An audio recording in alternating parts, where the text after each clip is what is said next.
Muy buenas tardes a todos, bienvenidos. Estamos hoy aquí en la... Muy buenas tardes, estamos aquí en la clase número 142.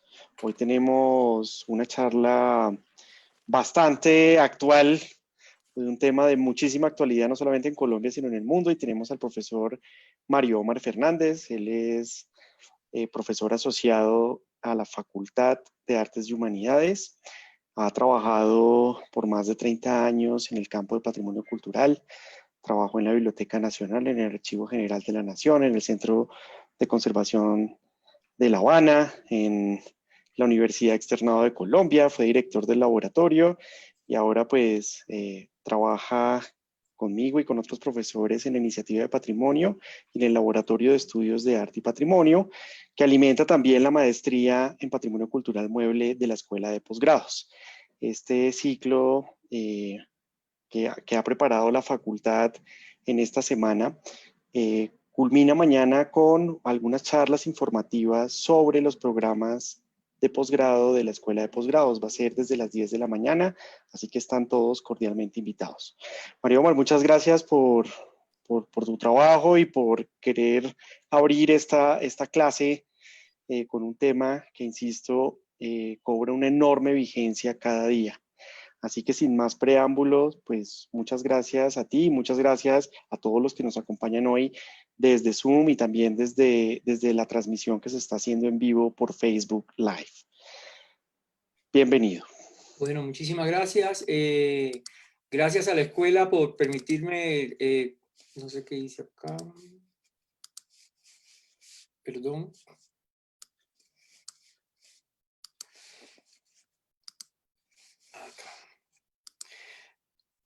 Gracias a la escuela por la invitación, gracias a la Oficina de Comunicaciones por esa resistencia de ya 142 charlas y gracias a los asistentes un viernes a esta hora.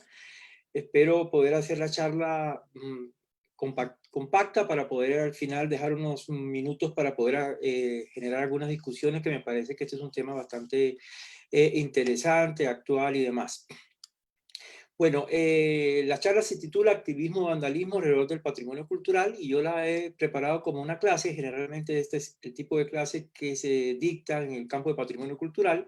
El objetivo fundamental de la clase precisamente es llamar a una reflexión, dar muchísimos elementos para poder generar unas discusiones un poco más tranquilas sobre estos temas que a veces se convierten en temas muy álgidos y de mucha pasión. Quiero agradecer a varios profesionales que me han colaborado para esta presentación con fotos, con imágenes, con información. Claudia Leiva, Juliana Sánchez, Simón Roja, Yasca Salazar, Orlando Pretel, Paula Leuro y María Carolina Correal. Y quiero dedicar esta charla en especial a los conservadores y restauradores de bienes muebles, quienes son los que más han desarrollado trabajos en el campo de patrimonio cultural, y la voy a enfocar específicamente en el campo de monumentos en espacio público. Según una charla que yo visité o miré el año pasado, presentada por el restaurador Simón Rojas en el Instituto Distrital de Patrimonio, él nos mostraba este plano de Bogotá y nos hablaban de que en Bogotá existían unos 560 monumentos en espacio público. Hago una referencia muy breve, quizás los más antiguos, los más importantes, los monumentos comenzaron a tener un impacto importante en Colombia en el siglo XIX. El primero de ellos, el más famoso, es el Bolívar de Nerani de la Plaza de Bolívar, y hubo otros como el Santander, el Tomás Cipriano de Mosquera, o estos otros monumentos que siempre hemos tenido y vemos con frecuencia, como aquí está equivocado, el monumento el obelisco a los mártires y el monumento a la Pobla, que queda muy cerca precisamente de la Universidad de los Andes, y que la Universidad de los Andes además apadrina en sus temas de investigación y divulgación. Este otro monumento polémico también importante, que data de 1910 y fue puesto en este espacio en el año 1963. Digamos, esto para hablar un poco de la diversidad de monumentos en espacio público, lo grande, lo poco estudiado que está en general. y el gran desconocimiento que existe por parte de muchísimos profesionales y del público general en el campo de lo que son los monumentos en espacio público. Esto es un ejemplo que resume lo que es Cartagena de Indias a través de sus monumentos. Vemos cómo convergen monumentos populares con monumentos artísticos, con monumentos de los colonizadores, de la presencia negra, de los indígenas, etcétera. O esta obra de Botero, que se ha convertido en una obra que ha recibido una gran apropiación por parte de los cartageneros. Hace pocos meses se generó una polémica muy fuerte porque un turista se desnudó al lado de la escultura y generó un rechazo y, digamos, un movimiento muy interesante en Cartagena. Ahora, el tema de la representación de los diferentes actores de que han constituido lo que es la nacionalidad colombiana está presente en diversos lugares. A veces preguntan dónde está la representación afrocolombiana. Vemos esculturas como la del almirante Padilla, que existen muchísimas. Hay la más importante, data de 1883 y está en Riohacha, La Guajira, que es de muy buena factura. Existe otra en Cartagena, hay otra en Bogotá, hay otra en Barranquilla, o esta icónica figura de Bencojo en San Basilio de Palenque, que también se ha convertido en un referente para lo que es la afrocolombianidad. Lo mismo ocurre con las esculturas que representan a las culturas indígenas. A mí me gusta mucho llama la atención el monumento de la raza Chibcha que se encuentra en Chía y que por supuesto tiene una característica del movimiento Bachué. Existen muchas otras en todo el país, en Boyacá, como esta que queda en Huaycán, o estas que hace poco también generaron una polémica porque fueron retiradas, pero ya se habla de su restauración y van a ser puestas de nuevo en Santa Marta, en la Bahía. Ahora, el número de monumentos es prácticamente difícil de identificar o determinar por la cantidad de monumentos o la pandemia que haya con monumentos en Colombia que cada vez se construyen y se realizan más y a veces ya uno pierde, digamos, la noción. En 2 o 3 años hay monumentos que se deterioran, o hay monumentos que se transforman o hay monumentos que se vuelven a realizar.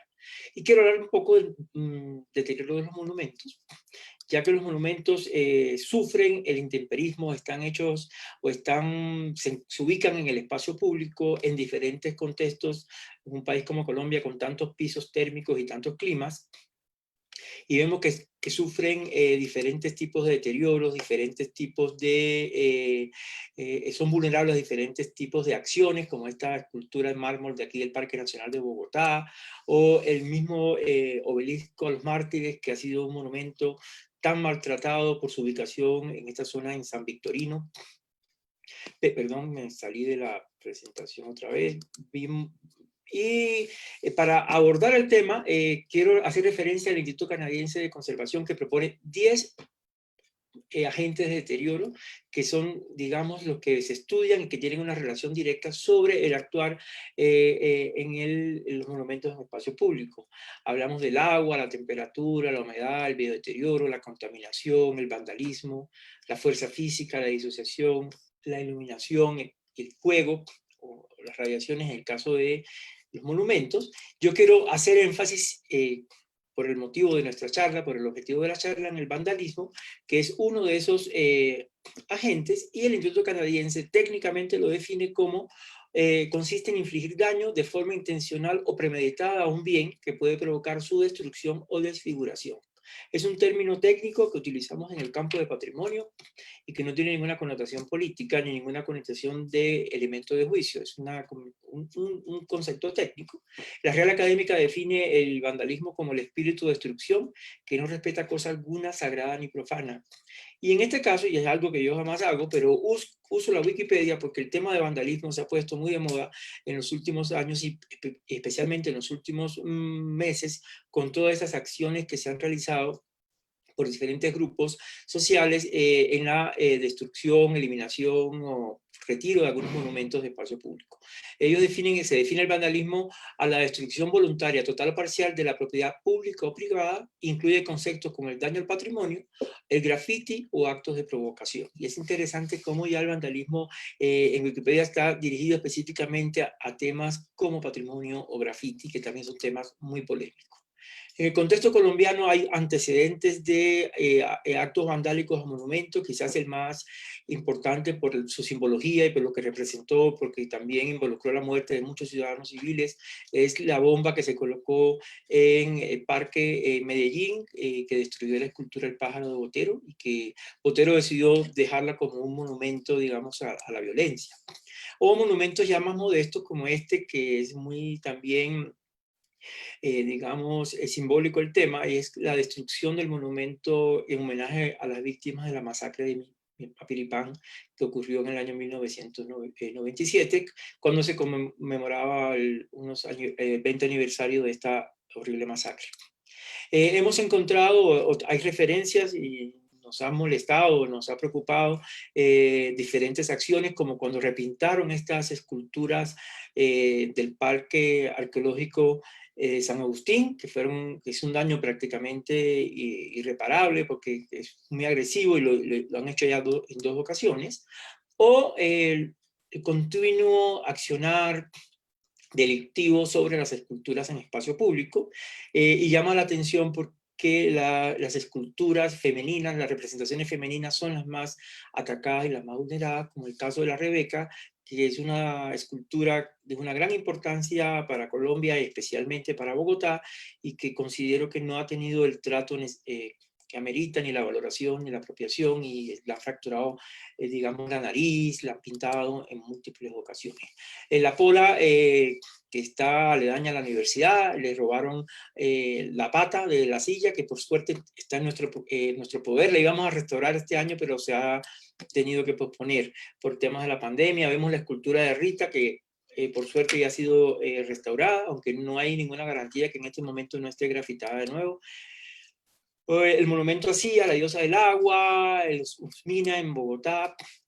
Ahora, esto ocurre con todos los tipos y tipologías de monumentos, como este monumento, que es la Gran Mariposa de Negrete, que se ubica en San Victorino y que ha sido restaurada ya en dos ocasiones, a pesar de ser un bien cultural bastante moderno, bastante contemporáneo. Las marchas de protesta generan este tipo de acciones en monumentos como este que queda en la Séptima con Jiménez, que son bastante agresivos, culturas religiosas, o el Bolívar, que quizás es el monumento que por su simbología, por su ubicación, es el que más tiene constantemente una serie de acciones. Existe una lucha por dañar el Bolívar, por digamos, ensuciar el Bolívar, mientras que existe también toda una acción por parte del gobierno y las autoridades por mantenerlo limpio. Esa pugna hace incluso que se generen, gaste muchísimos recursos y que la escultura sufra bastante. Ahora, frente a todo esto, existe una serie de profesionales que se han dedicado al estudio de los monumentos en espacio público, el estudio de los monumentos, que es uno de los temas que aborda nuestra maestría. Es un trabajo completamente interdisciplinario, complejo, costoso, difícil, porque cada monumento es completamente diferente y convergen diferentes disciplinas de las ciencias naturales, de las ciencias sociales, etc. Hemos participado, y otros colegas también han trabajado en proyectos importantísimos, como en este caso el estudio de los lanceros de Rondón, de Pantano de Vargas, un monumento complejo donde es importante hacer estudios metalográficos, estudios de los procesos corrosivos para entender qué tratamiento realizar y cómo conservarlo, cómo mantener esa piel del monumento estable para que pueda mantenerse en el tiempo. Y eso es una lucha de muchos recursos, de mucha investigación, que cuando los monumentos son sometidos a cualquier proceso de grafiteo o de acción con cualquier líquido, se pierde completamente todo este trabajo y todo este esfuerzo tan grande. Aquí vemos estudios de microscopía electrónica, ya estudios, digamos, tecnológicos para determinar las burbujas presentes en los procesos de fundición. Hay que hacer estudios meteorológicos y a veces hacemos estaciones específicas, utilizamos las que ya existen en el país, estudios de biodeterioro para ver cómo el ambiente, cómo los mismos organismos van afectando a los monumentos. También entender cómo los monumentos han ido interviniendo en el tiempo, como en este caso vemos aquí en las imágenes estratigrafías de la mariposa de Negrete en San Victorino, y aquí vemos las sucesivas capas, 10 capas de materiales, quizás partes en su proceso de elaboración, pero otras ya en intervenciones, que es un elemento fundamental en un proceso de restauración. Y aquí vemos un ejemplo de una historia clínica de una obra, que es un fragmento, porque una historia clínica es todo un documento de investigación que va acumulando el trabajo de investigadores durante el tiempo de ese paciente, que es el monumento en el espacio público.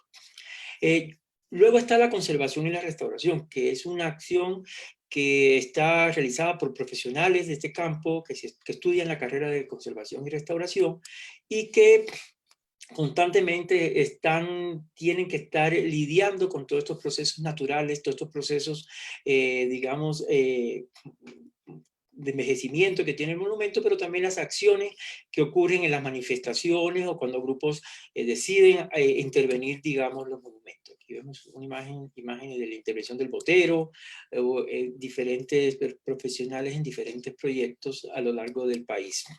Este es un caso que me pareció interesante, ya que es uno de los últimos monumentos que he visto restaurar, es el monumento Alameda en Bosa, y fíjense que el nivel de graffiti que parece, alguien que no conociera pensaría que es prácticamente una obra pictórica sobre un soporte de metal, y aquí todo el proceso de restauración para lograr este acabado final que es, digamos, el original, es la propuesta del artista originalmente.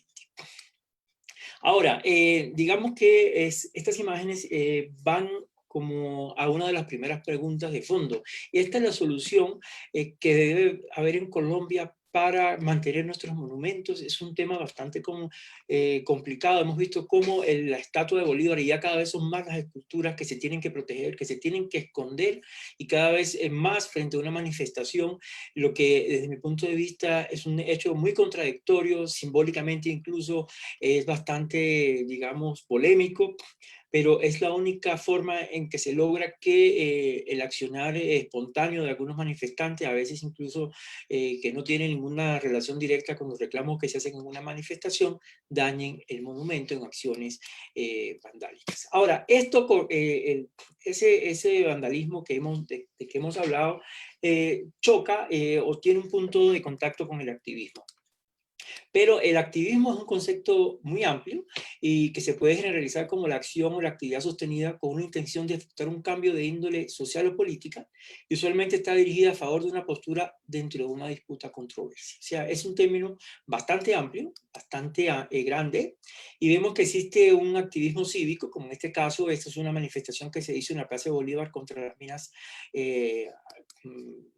¿cómo es? Esas minas, se me olvidó el nombre que ponen en el conflicto, y se trata de actividades que pueden estar relacionadas con la defensa del medio ambiente, los derechos humanos, la paz, los derechos del consumidor, la lucha contra la discriminación, la pobreza, la preservación del patrimonio es uno de los elementos, y la plena y efectiva vigencia de derechos y garantías. Lo contradictorio es que generalmente, aunque el patrimonio es uno de los elementos, uno de los objetivos del activismo, muchas veces se encuentra o se convierte en el foco de estas protestas de los otros actores, y eso es bastante contradictorio, porque muchas veces incluso no tiene un sentido específico, digamos, simbólico en los objetos que son dañados. Y voy a hablar un poquito en dos casos que me parecen muy interesantes de lo que es el activismo, pero el activismo por el patrimonio cultural.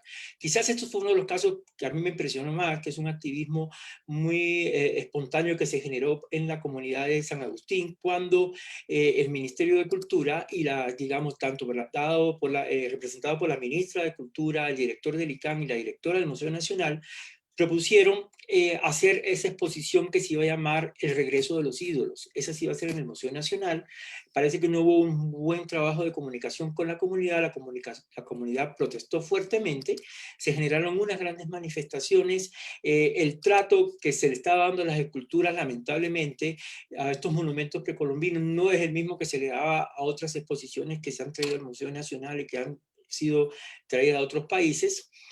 Fue tanto el escándalo, incluso las piezas sufrieron, que terminaron con desistir de la idea, y se realizó esta exposición que se llamó El silencio de los ídolos, que fue muy costosa y también muy contradictoria, porque un poco el silencio de los ídolos, el mismo nombre trataba de mostrar que la comunidad en últimas había hecho un acto, digamos, de apropiación y defensa férrea de ese patrimonio arqueológico, era la que había silenciado este monumento, y es una discusión que daría para otra charla, pero creo que es uno de los actos, digamos, de las manifestaciones activistas muy interesantes de una manera muy espontánea. Luego tenemos otro caso en los que nosotros como facultad, y en este caso la iniciativa de patrimonio tuvo una actitud muy fuerte, es el de los columbarios del cementerio central, donde sabíamos que en la alcaldía de Peñalosa había un interés explícito en derrumbarlos, y se hicieron una serie de acciones para echarlos, digamos, abajo. Eran tantas las acciones que nosotros, conjuntamente con la Oficina de Comunicaciones de la Facultad, hicimos este video que a continuación quiero compartir con ustedes.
Bueno, digamos, este video y estas acciones que se realizaron conjuntamente con una exposición que se hizo en la Semana de las Artes por la Paz, que organizaba el Centro de Investigación y Creación, dio como resultado una exposición que se hizo en la Procuraduría General de la Nación, que también tuvo un gran impacto, donde el procurador hizo un discurso que a mí me parece que ha sido un discurso que es muy desconocido por lo importante que fue, por cómo él realza la necesidad de impulsar el arte y el patrimonio cultural en Colombia. estas acciones generaron como muchísima, digamos, impacto en diferentes actores. Y cuando cuando la alcaldía de Peñalosa fue a presentar, digamos, la propuesta de parque al Consejo Nacional de Patrimonio, el Consejo Nacional de Patrimonio les hizo una sugerencia que tuviera en cuenta a los columbarios, que el parque que se quería hacer, que era un parque, digamos, deportivo, fuera más tenido en cuenta la idea de un parque conmemorativo. Peñalosa reaccionó de una manera muy fuerte, no entendió que en ningún momento había sido declarado el parque, ni el patrimonio, digamos, los columbarios, ni la obra de la maestra Beatriz González. Y este video, que me parece importante, ya es que vemos cómo en el caso del activismo patrimonial está generalmente en función incluso de las mismas autoridades que deberían protegerlo. Gran polémica han generado las declaraciones del alcalde mayor de Bogotá sobre la decisión del Consejo Nacional de Patrimonio de declarar Patrimonio Nacional la obra Los Columbarios del artista Beatriz González. ¿Qué fue lo que dijo el mandatario, María Fernanda? Sandra, pues para el alcalde mayor de Bogotá esta obra no debe ser considerada como patrimonio cultural, pero adicionalmente dice que prefiere en este punto construir un parque para el disfrute de los niños de la localidad de Los Mártires. El Consejo Nacional de Patrimonio, una élite de sabios, ¿no? Artistas, gente culta, decretaron monumento patrimonio nacional, un potrero con unas tumbas abandonadas construidas en 1945. Con este mensaje, el alcalde mayor de Bogotá hace referencia a la más reciente decisión del Consejo Nacional de Patrimonio que protege la obra Los Columbarios del artista Beatriz González y la declara Patrimonio Nacional. Ahora estos grandes artistas intelectuales irán a Londres y a París, a cócteles, y dirán cómo es que hicieron obras de arte para expresar el drama de la violencia. La obra está ubicada junto al cementerio central. Lo que no dirán es que dejaron a los niños y a los jóvenes de Mártires sin las canchas de fútbol, sin los patinódromos, sin los columpios, sin los juegos infantiles. Con ironía, el primer mandatario de la capital cuestionó la decisión del Consejo. Desde su superioridad, estos intelectuales que no se dignaron ir allá a donde el pueblo, donde los ciudadanos.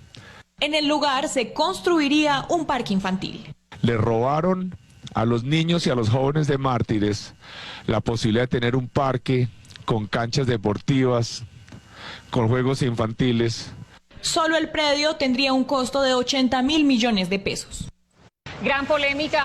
Bueno, este video, por supuesto que generó mucha polémica y muestra un poco cómo a veces la valoración del patrimonio cultural puede quedar en manos de un gobernante, un alcalde en este caso.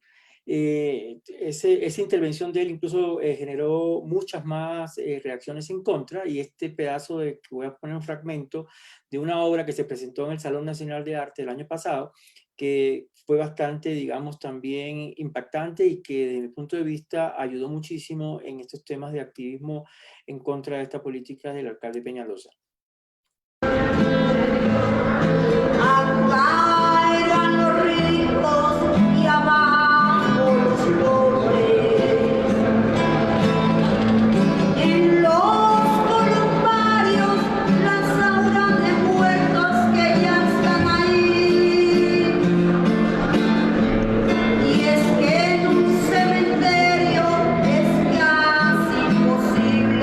Que se ha divertido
la canción, digamos que tuvo bastante impacto en el Salón Nacional de Artes. Hubo un cambio después en el gobierno distrital, y ahora con el nuevo gobierno y con el nuevo instituto, la nueva administración del Instituto Distrital de Patrimonio, el Consejo Distrital aprueba la inclusión de los columbarios como bienes de interés cultural de importancia distrital. O sea, nunca han sido patrimonio nacional, eso fue una equivocación. Aquí la prensa, con su mal actuar y con su desinformación, en este caso, ayudó muchísimo a la conservación de este patrimonio. O sea que también a veces la mala prensa tiene resultados positivos, y este es uno de ellos. Y otra cosa importante es que la Obras Anónimas de Beatriz González tendrá una restauración permanente y entrará en diálogo con otras representaciones simbólicas sobre el conflicto, el duelo y la paz. Creo que esta es una victoria del activismo, y hay muchísimos otros casos de activismo, pero bueno, el patrimonio es un lugar de, digamos, de polémica, es un lugar de conflicto, es un lugar de, digamos, de probar fuerzas, y lo hemos visto en muchísimos eventos a lo largo de toda la historia de la humanidad, y más en los últimos años, como por ejemplo todo el tema este de los yihadistas que han acabado con muchos monumentos importantísimos del Medio Oriente. En las revoluciones políticas, la revolución cultural, por ejemplo, en China, generó una destrucción total de todo lo que era la cultura anterior al socialismo, y en su lugar fue implementando otras acciones. Un poco lo mismo ocurrió en otro símbolo, lo mismo ocurrió en Rusia. Este es el caso interesante de ese ciclo, cómo se completa, y es la Catedral Cristo Salvador de Moscú, que fue destruida después de la Revolución de Octubre. Stalin tenía propuesto hacer el edificio más alto del mundo, no se realizó. Después Khrushchev hizo la piscina más grande del mundo, al aire libre más grande del mundo, y después de la caída del sistema socialista en Europa, se volvió a construir. Es una réplica, una reproducción de este monumento, y fíjense el ciclo cómo se complementa y cómo tiene unos cambios, digamos, en la valoración, en los valores, que son bastante fuertes. El caso de los socialistas, de los regímenes socialistas, la monumentalización llegó a talos niveles que los mismos dictadores digamos, líderes de esos sistemas se convirtieron en los monumentos, sus cuerpos se monumentalizaron, y por eso empezaron a florecer las momias como la de Lenin, la de los Kim, la de Mao Zedong, la de Ho Chi Minh. Incluso hubo una polémica muy fuerte cuando murió Chávez, porque lo querían también volver momia. Por suerte hubo un error de cálculo y no les dio tiempo a hacerlo. Y este tema creo que está pasando ya de moda. Aún en Asia perduran los monumentos, estos monumentos enormes de estos líderes que ya en Europa del Este han sido eliminados, y eran monumentos de unas dimensiones completamente colosales. Ahora, este fenómeno, digamos, todavía está sobre ese fenómeno se está reflexionando. Yo quiero hablar sobre los casos del activismo, en un caso muy polémico que ha ocurrido este año en Bogotá, y donde vemos que a veces las pasiones y la ligereza a la hora del pensar, y esa digamos, esa pasión que genera una posición política, que en última es el activismo frente a algo, dio lugar a tantos desencuentros, a tantas discusiones, que en última creo que pudieron haberse evitado. El Monumento a Banderas es un monumento con 120 estatuas de mujeres que están emplazadas en 20 columnas, que fue construido en el año 1948 para la Conferencia Panamericana, y dio lugar a la creación de la OEA. No se pudo inaugurar por el 9 de abril, y las esculturas durante mucho tiempo fueron abandonadas a su suerte y fueron vandalizadas. Un grupo de mujeres que se las llaman las damas de blanco o las madrinas de bandera, que empezaron a hacer todo un trabajo de gestión, también de activismo, para lograr que se restauraran. Muchas de estas mujeres en su juventud fueron violadas, fueron maltratadas. Uno incluso contaba que le habían sido quitados los pezones, y ellas sentían que esos monumentos de mujeres desnudas y en esas condiciones era un monumento a la violencia. Y luego de muchísimo trabajo lograron en la administración de Peñalosa hacer una restauración, conseguir los recursos para la restauración. Se hace la restauración de este monumento, donde trabajan fundamentalmente mujeres. Y fíjense qué cantidad de simbología alrededor de este monumento. Y el 8 de marzo de este año, del 2020, se logra entregar estas esculturas completamente restauradas y con un programa, digamos, interesante de apropiación. Ocurre la marcha, una marcha por el orgullo gay, coincidió 2 o 3 días antes, había habido una violación por parte de militares de una niña indígena, y eso generó que algunas manifestantes actuaran y pintaran con aerosoles estas esculturas. Algunas personas, como entre ellos yo mismo me molesté, dije, no es forma, no hay que entender lo que está ocurriendo o ha ocurrido en el tiempo detrás de estas imágenes. Y la polémica fue tan grande que incluso profesionales del gremio de la restauración defendían la acción, esta acción que, digamos, es una acción que es polémica, ¿no? Y este fue en el estado que quedó. Ya por suerte las esculturas fueron restauradas y después vamos a retomarlas en unas acciones. Esto nos lleva a hablar de un tema fundamental que en el caso colombiano es una necesidad prioritaria, que es otro de los temas fundamentales o transversales de la maestría en patrimonio cultural, que es la valoración del patrimonio. En Colombia existe una necesidad urgente de hacer valoración del patrimonio cultural. De hecho, en este momento nosotros, al público, incluso los que trabajamos en este campo, nos queda muy difícil identificar cuándo un monumento en espacio público es patrimonio o no. Y eso es algo fundamental de entender. No todo monumento en espacio público es patrimonio. Existen declaratorias de carácter nacionales, existen declaratorias de carácter departamentales, distritales, incluso locales. La ley misma aborda, la ley de cultura aborda que el patrimonio se debe valorar a partir de una serie de criterios como la antigüedad, la autenticidad, la autoría, la constitución, las formas, y esto daría valores de tipo histórico, estético y simbólico que siempre son necesarios tener en cuenta para generar un balance amplio sobre el monumento. Y caigo en este monumento, que es uno de los monumentos, digamos, más vulnerables que existe en Bogotá, y que es un monumento al que se necesita, digamos, hacerle difusión, replantearse cosas sobre él, estudiarlo a profundidad, porque fíjense que es un monumento que fue hecho por un artista italiano, Cesare Siginolfi, ese monumento fue hecho en Bogotá, digamos, fue modelado en Bogotá, pero fue fundido en Italia. Y este artista fue el primer profesor que hubo en Colombia en la Escuela de Bellas Artes de escultura. Fue el primer profesor de escultura. Fue después decano de la Escuela de Bellas Artes en los años 1880, y fue profesor de Dionisio Cortés, que es el autor de la escultura de la Pola, y que fue el primer artista que tuvo una fundición en Bogotá y que empezó a generar las primeras esculturas. Fíjense que hay temas que a veces no se conocen y que también le dan ciertos valores a algunas obras que tuvieron un sentido en el momento que fueron elegidas o que fueron puestas.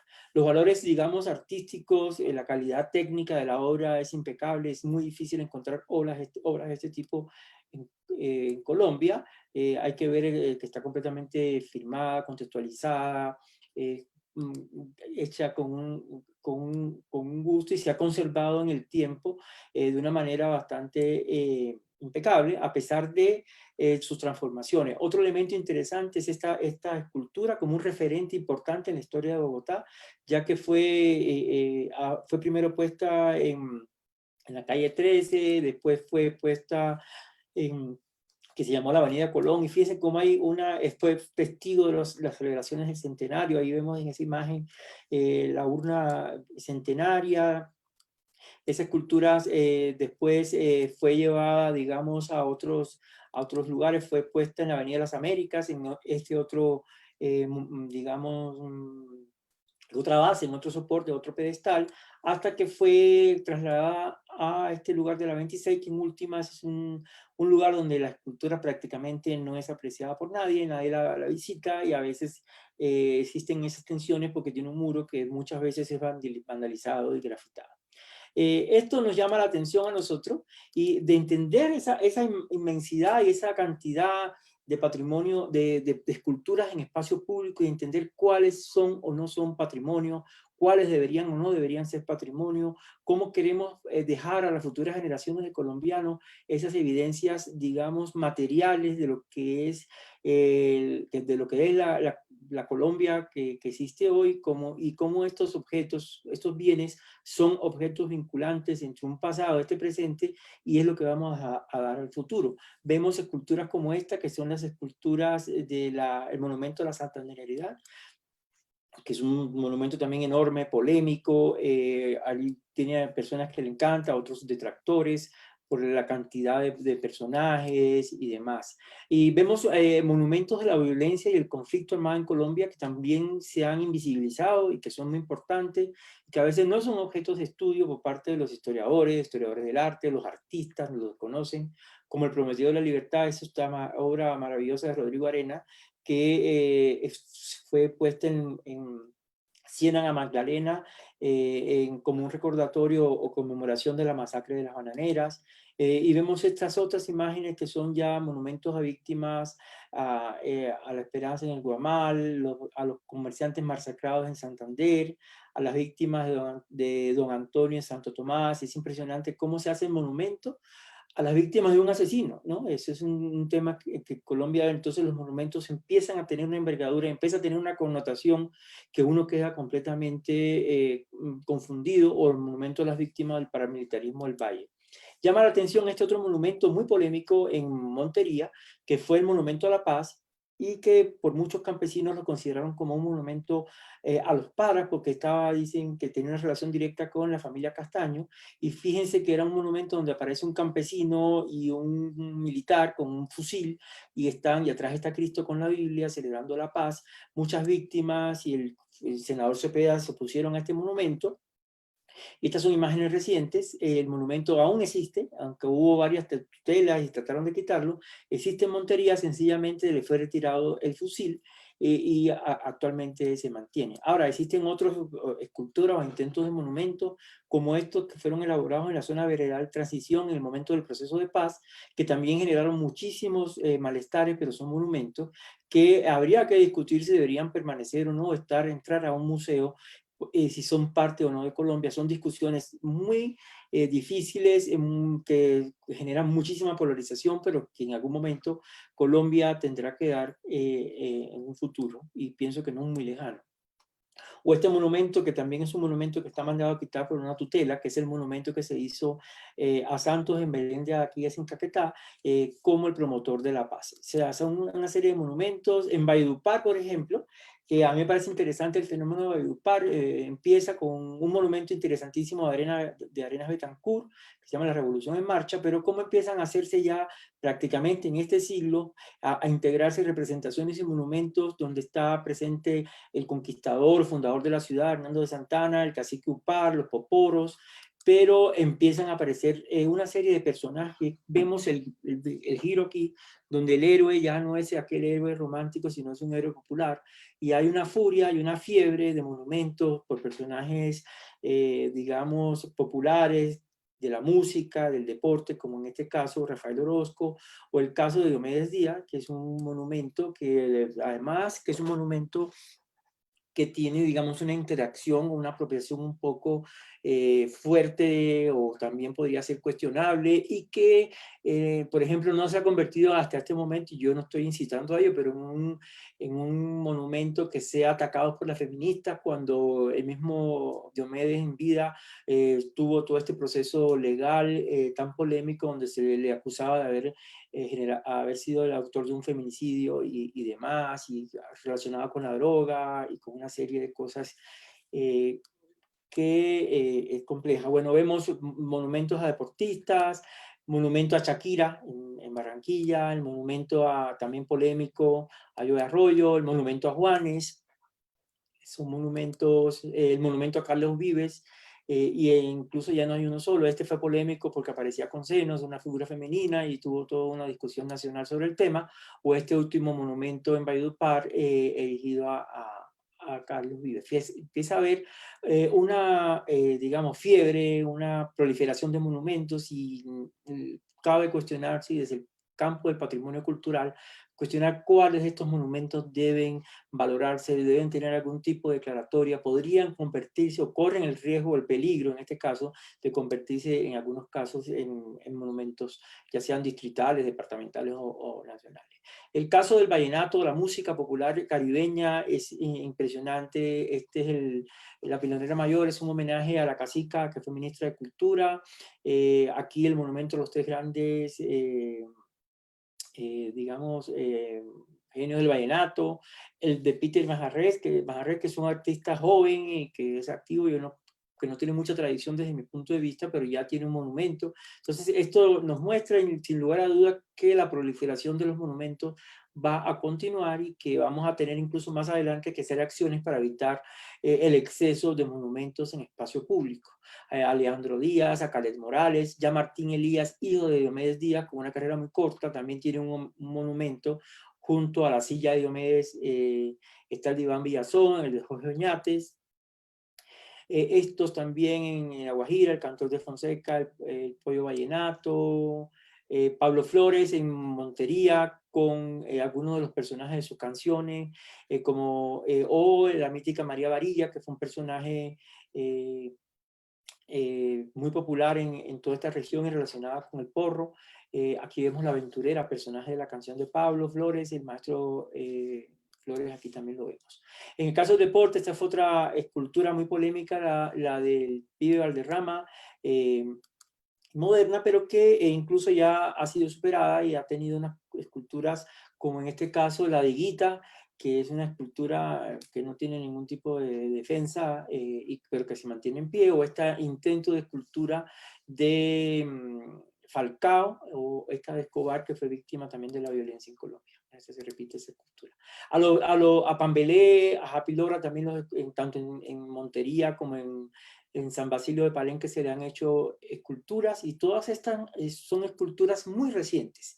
Ahora, en Colombia también, y sobre todo en el Caribe, pero bueno, no solamente en el Caribe, se hacen esculturas a todas aquellas leyendas, como en este caso la leyenda del hombre caimán, que es la leyenda que conocen, que es un hombre que vigilaba y le gustaba mirar a las mujeres cuando se hallaban en el río, por eso se convirtió en el hombre caimán, y ya tiene varias esculturas en el Plato Magdalena, o esta escultura famosa del monumento al Caimán y Tomasita, que es otra historia bastante machista dentro de la cultura popular costeña, pero que hasta este momento no ha sido, desde que yo conozca, cuestionada. Existen ya estos otros en Neiva, como el monumento al Moán, estos monumentos a todas esas, digamos, leyendas de la patasola, la bola de fuego y demás. También en el Meta vemos estas esculturas que aparecen en los parques, la patasola, la llorona, etc.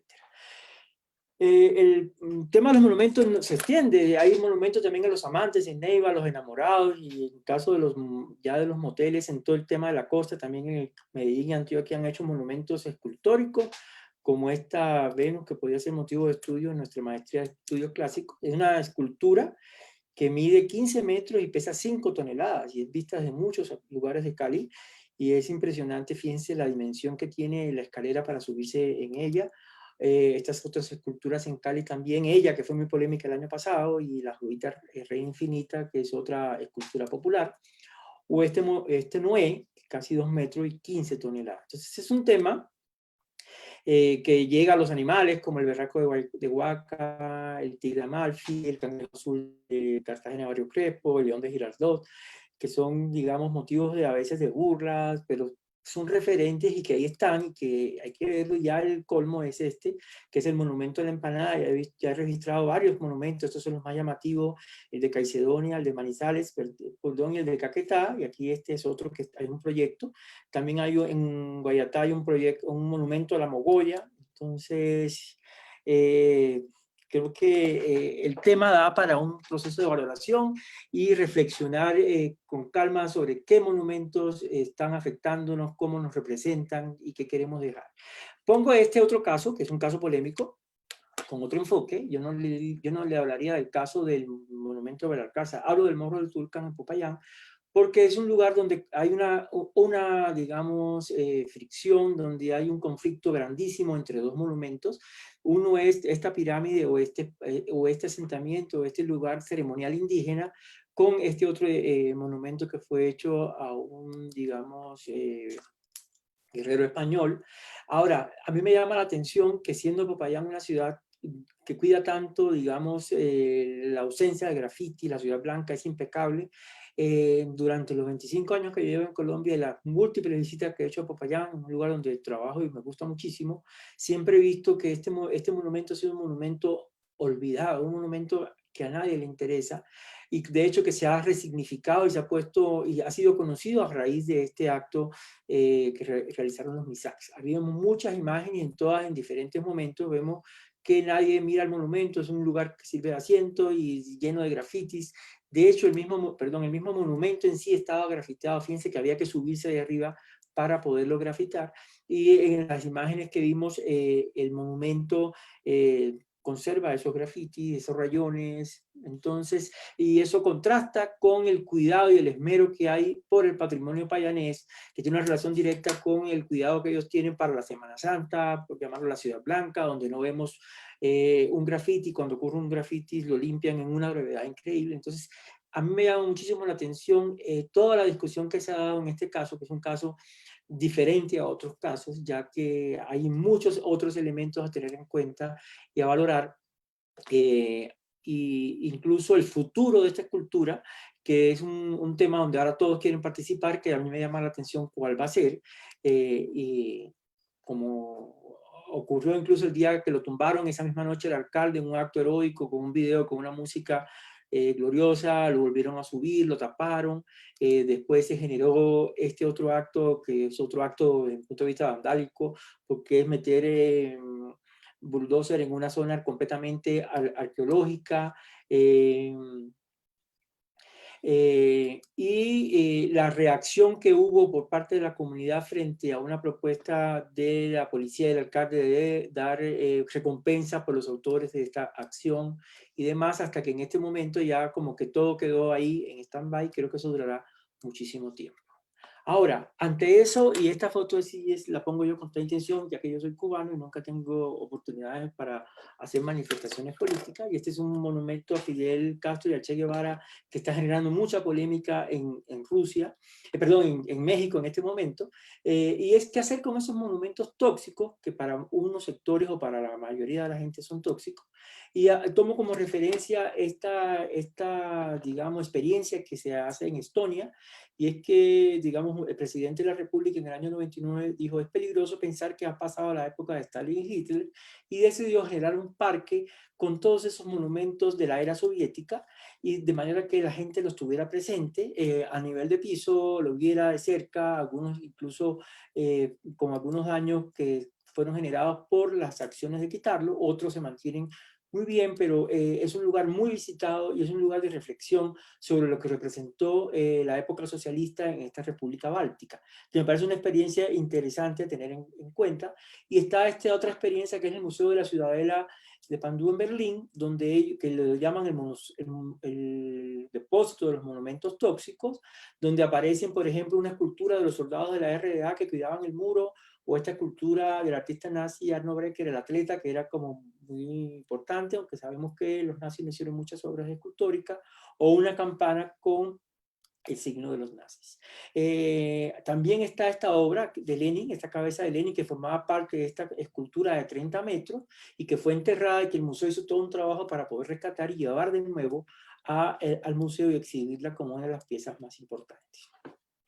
Ahora, hay temas que discutir, que es la apropiación, la resignificación y las intervenciones, digamos, artísticas o no nocivas sobre el monumento, sobre los monumentos, y pongo el ejemplo de la mariposa, que es un monumento impuesto en San Victorino, y que no entiendo, o sea, y por más que lo restauren, la apropiación no funciona. Es un monumento que estorba en este sitio, que tiene otros intereses, y que a la alcaldía no estaba en capacidad de verlo, y que va a seguir siendo un gasto enorme. o contrasta con este otro monumento, que es un monumento muy, digamos, popular, muy discreto, que es el monumento a Gaitán en la Perseverancia, y que tiene una apropiación social, que nadie lo mancha, que la gente le pone flores, que la gente lo quiere, y es un monumento que no recibe recursos. Fíjense que pues, está repintado, pero es uno de los monumentos más importantes y que tiene un valor simbólico increíble. Otro caso interesante es este otro monumento, que es el monumento que hicieron al Papa Juan Pablo II en Armero cuando lo visitó, pero que no tiene ninguna apropiación en comparación con el monumento a Omaira, que es el lugar donde ella murió. Hay una cruz muy popular, una cruz de madera, una cruz de concreto muy sencilla, pero que genera una peregrinación, genera una asidua, una presencia de personas que además le dan valores a ella religiosos, y es un sitio obligado a visitar cuando uno visita al Tolima. O este es el otro caso, el monumento, digamos, o se llama monumento como sitio de memoria, de lugar de recordación, que es el monumento a Dylan. Cruza aquí en la 19, en el centro de Bogotá, en la 19, con tercera creo que hoy, o con cuarta, donde fíjense que aquí el primer monumento fueron estas piedras, y hicieron, los intentos de monumento han sido también dañados y deteriorados por otros actores oscuros que lo tratan de dañar, y hay una intención, digamos, popular por volverlo a construir o a mantener. Estas son imágenes frescas que me envió también otra colaboradora ayer, que fíjense que ya va tomando la otra esquina y ese espacio se va convirtiendo en un espacio de referencia para lo que fue la vida y muerte de Dylan Cruz. Con relación a las, a intervenciones, creo que a veces las intervenciones, cuando no son agresivas, tienen un impacto muy grande, como en el caso de esta acción que fue un artista plástico en el tiempo del Bicentenario para, como es, un poco llamar la atención sobre la presencia negra en la independencia, o estas intervenciones que se le hacen con frecuencia a la Pola sin que ella sufra, sin que la escultura sufra daño. Esta fue muy reciente, que tuvo muchísimo, digamos, llamó muchísimo la atención, un impacto muy positivo este tipo de acciones. O esta otra que se realizó en el año 2015 en Medellín, donde trataron de, precisamente, 5 esculturas fundamentales fueron intervenidas con el fin de motivar un viaje imaginario al pasado y también cuestionar el presente y recrear futuros para la ciudad. Vemos todas estas imágenes muy pensadas, intervenidas cuidadosamente sin afectarlas, con intervenciones temporales, pero que indiscutiblemente activaron cosas y también fueron una acción importante artística. Yo rescato esto último que he visto que ha estado ocurriendo por parte digamos, de alcaldías locales y la alcaldía de Bogotá, que está haciendo todo un trabajo de apropiación con el monumento a banderas, y hemos visto estas intervenciones que han hecho los grupos feministas últimamente, donde le colocan estos pañuelos y demás, incluso esto ya tapabocas, pero sin dañar las obras, cuidándolas, y se han convertido en unos actores de conservación increíble, lo que me parece maravilloso. Llamo la atención ya para finalizar en la necesidad, la importancia de generar proyectos de investigación, de generar proyectos de comunicación, de difusión sobre el tema de patrimonio, y hago un recuento, rememoro este trabajo que hicimos cuando yo trabajaba en el externado, con el profesor David Cohen también participó, y fue una exposición que hicimos en un día para contar la historia de la escultura y dar los valores de la escultura de Bolívar, y fue una exposición que tuvo una afluencia de público increíble, la gente iba anotado, los niños hacían la tarea, y creo que este tipo de acciones es importante hacerlo, porque el desconocimiento y la falta de reconocimiento que tienen nuestras esculturas en el espacio público es enorme, y creo que hay que hacer más discusiones sobre esta digamos, mirada a lo que es el patrimonio, a lo que es el activismo en pro del patrimonio, digamos, a los monumentos en función también del activismo, y a veces cómo acciones activistas pueden generar resultados negativos en el patrimonio cultural. Y esa es la pregunta final: ¿qué patrimonio, qué esculturas queremos dejarle a las futuras generaciones de colombianos? Muchas gracias. Muchas gracias, Mario Omar, por esa excelente charla. Yo creo que tenemos tiempo de algunas preguntas. Ya veo que en el chat ha estado bastante agitado. pero no sé en qué orden las ordenamos, ¿no? Hay una pregunta que me pareció interesante, bueno, dos de las que han ido saliendo del chat también del Facebook Live. Una es cómo balancear los criterios de valoración del patrimonio entre la cultura popular, los intereses políticos y el concepto de profesionales e instituciones. ¿Cuál puede ser el primer paso para aproximarse a esa mezcla tan particular, como hemos visto hoy, estoy de acuerdo, en el contexto colombiano? Bueno, yo creo que eso no, yo no soy quien ni estoy en capacidad de decirlo. Creo que es un tema precisamente que corresponde a la academia, al Ministerio de Cultura, a los institutos distritales.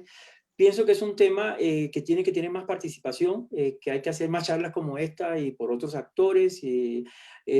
Pienso que el tema es tan amplio que daría para 2 o 3 charlas. Yo, por ejemplo, en el Departamento de Arte he visto cómo a veces ha habido artistas que han hecho performance o intervenciones artísticas muy interesantes sobre lo que es el patrimonio arquitectónico, de monumentos en espacio público, Sí. el potencial que este tiene.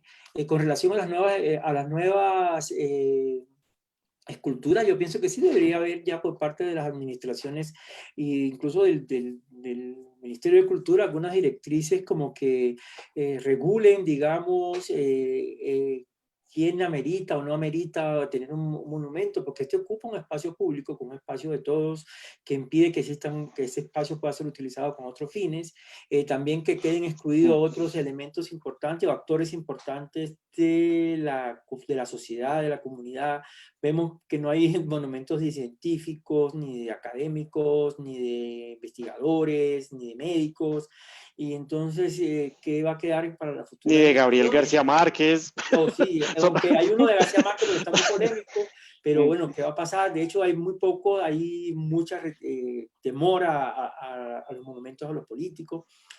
Pienso que eso también debía estar vinculado con proyectos artísticos. O sea, existe la formación en arte, existe la formación en escultura, y sabemos que hay mucho arte también, hay mucha escultura artística que también puede hacer homenaje a las personas, a los hechos históricos, a la violencia, a la paz, etcétera, pero con un poquito más ya de escuela, con un poquito más de gusto, porque también hay algunas esculturas que son verdaderamente mal hechas o que algunas son grotescas, como por ejemplo, yo sí cuestiono muchísimo la escultura de Diomedes Díaz, lo que se llama en la silla o algo así, o sentado, y que tiene incluso que uno de los atractivos es el diamante de Diomedes Díaz. O sea, es un monumento, en este caso pienso que al mal gusto, y que hace unos meses le robaron el diamante, que era un vidrio incluso, y eso generó toda una discusión a nivel nacional grandísima, cuando hay otros monumentos de próceres importantísimos que están en el olvido,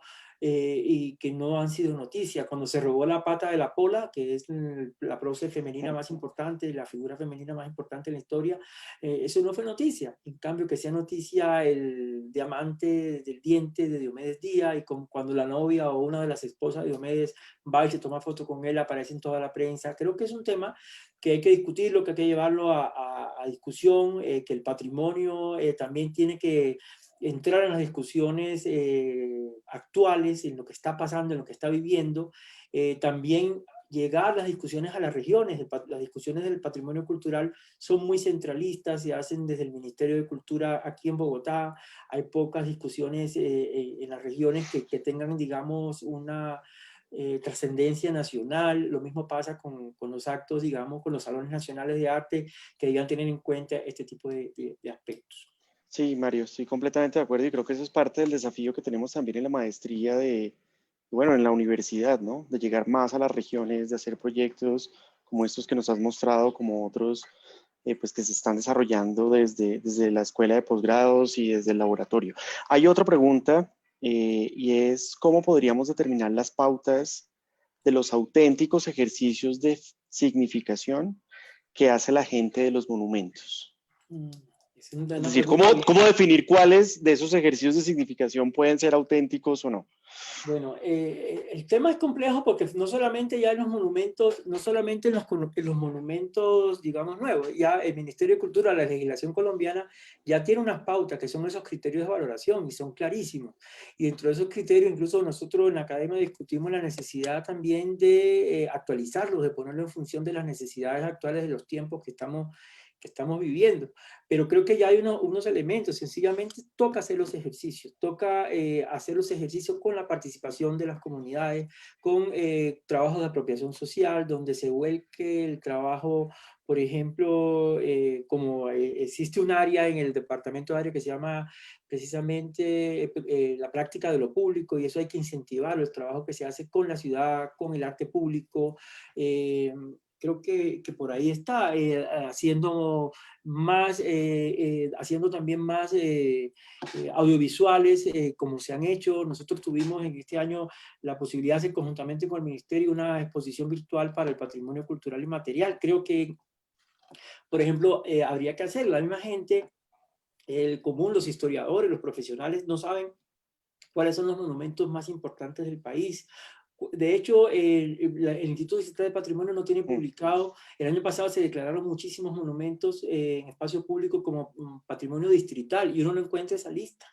Es difícil entender por la misma legislación cuáles son los monumentos que ostentan esa declaratoria, y cómo esa declaratoria los protege, o qué puertas tocar frente a eso. Lo vimos en acciones como lo mismo que pasó con estos columbarios, que en última era un monumento arquitectónico, pero que la acción, en este caso la acción artística, la acción plástica de la maestra Beatriz González, le dieron un significado artístico que lo resignificaron, lo revalorizaron, y le dieron un valor diferente, lo convirtieron en un patrimonio, un monumento, lo monumentalizaron, un monumento con valores artísticos, pero también con valores ya simbólicos, porque también, además del simbolismo que tenía como monumento funerario, en este momento se está convirtiendo en un lugar de conmemoración por las víctimas de la violencia y los NN en Colombia. Fíjense cómo a raíz de una intervención artística se logran muchísimos temas. Creo que es un tema de mucha discusión, de llevarlo a la academia, de hacer cátedras sobre este tema, de que el Ministerio de Cultura y el Distrito trabajen más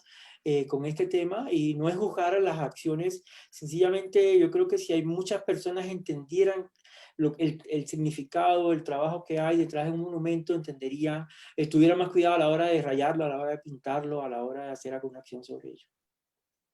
Sí, de acuerdo. Y yo simplemente quiero insistir sobre uno de los puntos, es decir, la necesidad de seguir haciendo una pedagogía patrimonial, ¿no? Una pedagogía que realmente conecte los resultados de investigación, y no solamente la necesidad de investigar, sino de que esa investigación finalmente termine teniendo pues, un impacto social, llegue a las personas y realmente logre como articularse con esto que está pasando, ¿no? Hay una pregunta que también me parece interesante, que está aquí en el chat, y es si no se ha llegado al punto de considerar que la escultura es la única forma de mantener la memoria sobre una persona o un hecho. Me parece una pregunta muy adecuada después de ese catálogo terrible que hemos visto en una buena parte de la charla. Yo creo que ahí también, desde mi punto de vista, hay un tema pues, de corrupción, de gastar los recursos públicos en obras y obras de cualquier cosa, pero bueno, habrá que ver, y esto falta investigación, ¿no? Pero cuéntanos, Mario. Bueno, yo pienso incluso yo pienso que el monumento, incluso es algo que siempre digo, el monumento es un documento. Es un documento y es un documento, digamos, de sinceridad. Pienso que muestra todas esas facetas de la historia que a veces no se escriben y están ahí, por eso se convierte en polémico, por eso hay que tumbarlo después de mucho tiempo, ¿no? Por eso la gente lo quiere tumbar y le da tanta rabia al monumento. Pienso que hay muchas otras formas. El arte en este momento, digamos, las expresiones ya incluso en la era digital ha cambiado muchísimo, pero pienso que los monumentos también dejan ver lo mejor y lo peor de todas las sociedades. Y es así, y eso lo muestra. Y incluso no diría que es un catálogo horrible, sino que es un catálogo riquísimo, y es un reto a la investigación porque están ahí y uno no puede obviar lo otro. Uno no puede, si uno habla de monumentos en espacio público, más allá del tema patrimonial, hay que hablar de todo lo que hay, tuve claro. que sacar más de 200, o sea, yo pienso que no se sabe el número, porque es desde un marrano hasta una empanada están siendo... No, una empanada no, como 4. Sí, pero te digo, están siendo, digamos, elevados a nivel monumentalizado como algo grandioso, como algo que trasciende. Entonces, creo que es un tema mucho más importante de la importancia que se le da. Y también he visto mucho oportunismo político de todas las partes. Vi incluso congresistas que decían, díganos la lista de los monumentos que tenemos que tumbar. No habían tumbado los monumentos y el primero que tuiteó fue Petro y Uribe, hicieron al momento ya estaban tomando una posición y ya eso obligatoriamente situaba a cualquier espectador, a cualquier colombiano en una posición política. Ya quedaba completamente uno en una posición de derecha, de izquierda, de algún extremo, y eso me parece a mí que también es interesante no caer en esa trampa y entender que la lectura de los monumentos son mucho mayores, sobre todo los históricos, y tienen un simbolismo mayor a la política actual, y eso también hay que verlo. Claro, justamente por su carácter patrimonial y por esa valoración. Si alguien tiene alguna otra pregunta que quiera hacer, pues vamos brevemente, antes de cerrar la clase y la charla. Ok, parece que no. Entonces, Mario, de nuevo, muchas gracias. Excelente esa presentación y muchas gracias también a todos. Simplemente para recordarles que mañana a las 10 de la mañana, a los que estén interesados, pues la Escuela de Posgrados va a tener una de estas sesiones informativas sobre todos sus programas. Los esperamos también y que nos acompañen y feliz tarde para todos. Muchas gracias. Gracias.